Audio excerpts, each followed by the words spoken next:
Hi guys, welcome to my channel. आज हम पढ़ेंगे ज्योग्राफी का 7th स्टैंडर्ड एनसीईआरटी का 4th चैप्टर जो का है वो है एयर। तो with let's start it now. Okay, so हमारा जो अर्थ होता है ना वो एक ब्लैंकेट से सराउंड करता है, पता है। और ये जो ब्लैंकेट ये किसका होता है? एयर का होता है। फिर ये जो होता है ना इसको हम क्या कहते हैं? ये एक प्लेस का ये जो ब्लैंकेट होता है इसको हम कहते हैं एटमॉस्फियर। एटमॉस्फियर कहते हैं क्योंकि ये एटमॉस्फेयर बहुत इंपॉर्टेंट है, ठीक है। क्योंकि यहाँ पे सन है, यहाँ पे अर्थ है।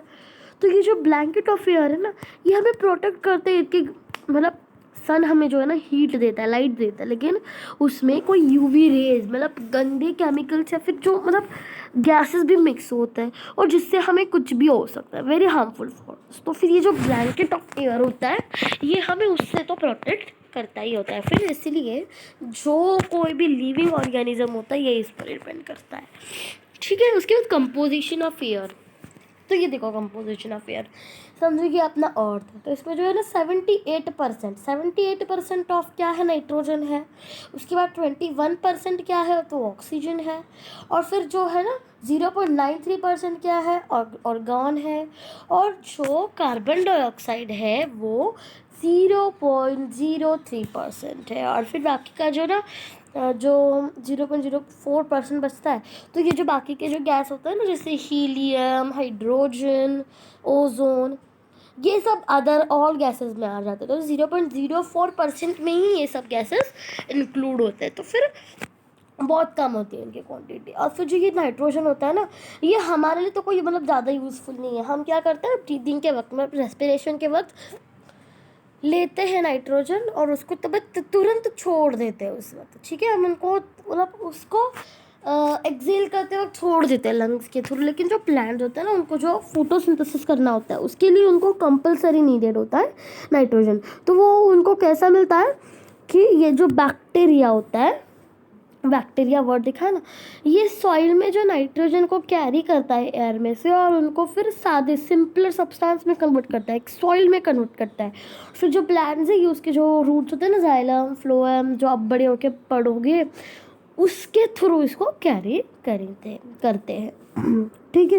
फिर जो सेकेंड सबसे मोस्ट इम्पॉर्टेंट जो गैस है वो है oxygen. Oxygen is the second most plentiful gas in the air.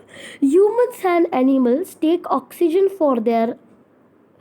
from the air as they breathe. Green plants produce oxygen during photosynthesis. In this way, oxygen content in the air remains constant. If we cut trees, then the balance get disturbed. अगर आपको ये समझना है oxygen, सबसे पहले आपको global warming समझना होगा ठीक है। ग्लोबल वार्मिंग समझते हैं सबसे पहले तो हम चलो। तो ग्लोबल वार्मिंग क्या होता है? देखो ग्लोबल वार्मिंग यानी कि देखो यहाँ पे हमने कंपोजिशन में क्या पढ़ा कि जो कार्बन डाइऑक्साइड है वो 0.03% है। तो समझो 0.03% कार्बन डाइऑक्साइड है और 21% ऑक्सीजन है।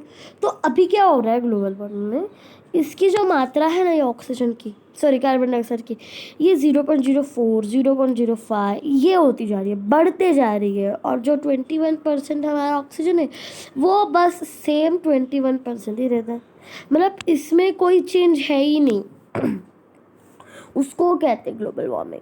तो वो इतना बैलेंस कैसे रहता है पता है क्या आपको? कि जब हम रेस्पायर करते हैं हम कार्बन डाइऑक्साइड को बाहर छोड़ते हैं और फिर क्या करते हैं जो प्लांट्स है ना उस कार्बन डाइऑक्साइड को लेते हैं अंदर और ऑक्सीजन छोड़ते हैं। इससे क्या होता है मतलब बैलेंस बन जाता है। हम वेट, अगर हम दो चीज़ों का वेट करें तो उसको सेम लाने के लिए हम क्या करते हैं कि जो कम वेट का है ना उस पर हम और चीज़ें ऐड करते जाते हैं। तो वैसे ही उन दोनों का बैलेंस बनाने के लिए जितना ऑक्सीजन है उतना उससे ज़्यादा हमारे पास सॉरी जितना कार्बन डाइऑक्साइड है हमारे पास कंपल्सरी उससे ज़्यादा ऑक्सीजन रहना ही चाहिए, है ना। So like that. तो लेकिन अब हम क्या हो रहा है, when we cut the trees, जब हम ट्रीज को कट कर रहे हैं तो फिर जो कटे हुए ट्रीज है वो तो फोटोसिंथेसिस नहीं करते, तो फिर जो है ना कम ऑक्सीजन ओरिजिनेट होता है प्लांट्स से। और इसी वजह से क्या हो रहा है कि जो कार्बन डाइऑक्साइड है वो बढ़ता ही जा रहा है लेकिन जो ऑक्सीजन है वो अपने अपने जगह पर ही है। तो फिर ये पैराग्राफ में बस यही दिए गया है कि कैसे मतलब ये हो रहा है ये पूरे पैराग्राफ में. So now the third gas is it. देखो कार्बन डाइऑक्साइड हमारे यूज़ का तो है नहीं, लेकिन वो इम्पोर्टेंट नहीं है ये भी तो नहीं है ना, वो इम्पोर्टेंट भी होता है. ठीक है, कैसे हम देखते हैं. चलो, carbon dioxide is another important gas. Green plants use carbon dioxide to make their food. तो ये जो कार्बन डाइऑक्साइड होता है ये क्यों इम्पोर्टेंट है कि जो ग्रीन प्लांट्स होते हैं ना, जब उनको फोटोसिंथेसिस उनके खुद के लिए जब उनको फूड बनाना होता है ऑटोट्रॉप्स को, तो they need carbon dioxide for that. They compulsory need the carbon dioxide for that thing. तो फिर ठीक है, एंड रिलीज ऑक्सीजन. और फिर ऑक्सीजन को भी तो रिलीज करते हैं ना भाई. तो फिर ह्यूमंस और animals release carbon dioxide. The amount of carbon dioxide release by the human और एनिमल. जो मैंने आपको बताया ना कि बैलेंस कैसे होता है वही दे गया है इस पर. ठीक है, देखो यहाँ पे परफेक्ट बैलेंस यूज किया. ठीक है, उसके बाद देखो, however the balance is upset by burning of fuels such as coal and oil. ये जो बैलेंस है ये कैसे टूटता है, जब हम फ्यूल्स को बर्न करेंगे, कोल ऑयल मतलब उन सब से. ठीक है, और इससे ही हमारे जो वेदर और जो क्लाइमेट चेंजेस होता है ना, इस पर भी अफेक्ट कर जाता है. अगर वॉल्यूम कार्बन डाइऑक्साइड का वॉल्यूम बढ़ जाए और ग्लोबल वार्मिंग हो जाए. तो ये देखो कैसे केसेस आई थी, मतलब कभी कभी ऐसी केसेस भी आई थी कभी. तो ग्लोबल वार्मिंग के पूरा न्यूज़पेपर बस global warming global warming global warming. ठीक है, इतना सीरियस इशू था. तो अब हम पढ़ेंगे स्ट्रक्चर ऑफ द एटमॉस्फेयर. तो जो स्ट्रक्चर ऑफ एटमॉस्फेयर होता है ना, our atmosphere is divided into 5 layers starting from the earth surface. These are troposphere, stratosphere, mesosphere, thermosphere and exosphere. तो सबसे पहले ये देखो, मैं आपको पिक्चर दिखा देती हूँ. ठीक, एक सेकेंड. ये देखो, ये ट्रोपोस्फियर होता है सबसे पहले. यहाँ पे देखो, ये ना ट्रोपोस्फियर होता है सबसे पहले. ट्रोपोस्फियर यानी यहाँ पे जो जहाँ पे ना हमारा जो एम्प्टी एवरेस्ट होता है, इतनी ऊंचाई पर होता है एम्प्टी एवरेस्ट. तो ऐसे सारी जगह पे ट्रोपोस्फियर. उसके बाद आता है ट्रोपोपॉज, मतलब वहाँ पे पॉज हो जाता है ट्रोपोस्फियर. इसके बाद शुरू होता जाता है स्ट्रेटोस्फियर. स्ट्रेटोस्फियर हम जब हमारे जो एरोप्लेन्स वगैरह उड़ते हैं ना, ये सब स्ट्रेटोस्फियर में ही होता है. क्लाउड्स भी हमारे ट्रोपोस्फियर पे ही होते हैं. ठीक है, तो स्ट्रेटोस्फियर पे क्या होता है, हमारे एरोप्लेन्स उड़ते हैं, और जो फिर जो ओजोन लेयर, फिर जो उसके बाद ना ओजोन लेयर को जो मतलब जो एयर एटमॉस्फेयर हमें ओजोन लेयर से प्रोटेक्ट करता है ना, ये भी यहाँ पे ही होता है स्ट्रेटोस्फियर में. तो फिर उसके बाद आता है स्ट्रेटोपोज, मतलब यहाँ पे जो स्ट्रेटोस्फियर है वो स्टॉप हो जाता है. उसके बाद होता है मेसोस्फियर. मेसोस्फियर पे जो सारे एस्टेरॉइड्स होते हैं ना वो सब उड़ते हैं. उसके बाद आता है मेट्रोपोज. उसके बाद आता है थर्मोस्फियर और एक्सोस्फियर. तो बस एक लेयर्स होते हैं. ठीक है, लेयर्स. उसके बाद हम डीप में पढ़ते हैं, लेकिन पहले इनका देख लेते हैं. जो troposphere, this layer is most important layer of the atmosphere. Its average height is 13 kilometers. The air we breathe exists here. Almost all the weather phenomena like waterfall, fog, storm occur in this layer.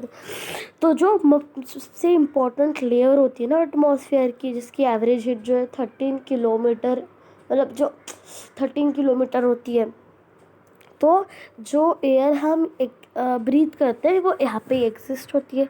और जो सारे weather phenomena होते हैं ना, like rainfall, fog, storm, ये सब यहाँ पे ही होते हैं. जो स्ट्रेटोस्फियर जो होता है ना, ये troposphere lies the stratosphere. Troposphere के आगे क्या होता है, स्ट्रेटोस्फियर होता है. ये जो है ना, ये 50 किलोमीटर एक्सटेंड करता है हाइट में. This layer is almost free from cloud, जिस पे कोई क्लाउड्स वगैरह नहीं होते हैं. और यहाँ पे जो weather phenomena, making conditions most ideal and flying जो एरोप्लेन्स होते हैं ना, ये सब यहाँ पे ही हो जाता है. यहाँ पे स्ट्रेटोस्फियर पे. और मेन मतलब the one important feature of stratosphere is that it contains a layer of ozone gas. We have just learned, है ना? तो ये एक ओजोन गैस का बोझ संभालती है। ओजोन गैस का क्या होता है? बोझ संभालती है स्ट्रेटोस्फीयर, और हमें उससे प्रोटेक्ट करती है। उसके बाद आता है mesosphere. This is the third layer of the atmosphere. It is lies about the stratosphere, और ये कितना एक्सटेंड करता है? 80 किलोमीटर अप एक्सटेंड करता है, इतना बड़ा है। और जो मेटेराइड एस्टेरॉइड्स होते हैं यहाँ पे बर्न होते हैं, ठीक है, एंड जब वो स्पेस में एंटर करते तब। उसके बाद नेक्स्ट है थर्मोस्फियर। इन थर्मोस्फियर टेम्परेचर राइज, तो जो टेम्परेचर राइजिंग अप डाउन होता है ये सब ट्रोपोस्फियर में होता है, थर्मोस्फियर में होता है। और ये कितना है? ये कम से कम 80 to 400 किलोमीटर अबाव है, ठीक है। उसके बाद exosphere, the upper most layer of the air, जहाँ पे हमारा अर्थ एग्जिस्ट करता है ना, उसको एक्सोस्फियर कहते हैं। Now let's see what is weather and climate. Weather and climates, is it going to rain today? Will it be bright and sunny today? How many times have you heard this from anxious cricket fans? तो ये हम क्या करते हैं ना, हम ऐसे विचार सोचते हैं कि आज रेन होगी क्या, आज ये होगा क्या।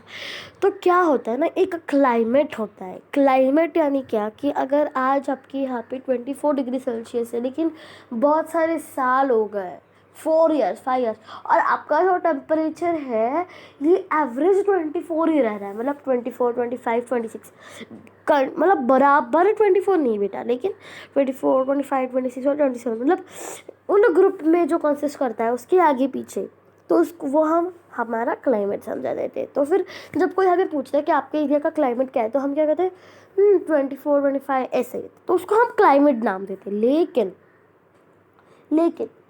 क्लाइमेट में जो वेदर चेंज होता है कि कभी कभी बहुत ज़्यादा सनी होता है, रेनी होता है, उसको हम क्लाइमेट नहीं कह सकते, ठीक है। डिग्री चेंज नहीं होती है उससे। तो weather is the day to day changes in the life, या फिर आवर टू आवर भी कह सकते हैं। कभी कभी ह्यूमिड होता है, कभी प्लीजेंट होता है, ब्रीजी होता है, तो कैसा भी हो सकता है weather and climate. What is a climate? Which is there constantly average type of a thing, and weather is a day to day or hour to hour changes in the atmosphere or the climate, ठीक है। उसके बाद आता है temperature. तो हम क्या करेंगे ना, ये जो टेम्परेचर है ना, ये नेक्स्ट वीडियो में देखते हैं। तो ऑलरेडी वीडियो जो है ना 12 मिनट्स का हो गया है, तो फिर बहुत बड़ा हो जाएगा वीडियो, है ना। तो हम एक काम करते हैं, नेक्स्ट जो वीडियो है ना उसमें टेम्परेचर लेंगे, एयर प्रेशर लेंगे, विंड लेंगे, उसके बाद फिर हम मॉइस्चर ले लेंगे, और फिर हमारा लेसन हो जाएगा, ठीक है। So wait for my next video. Bye bye.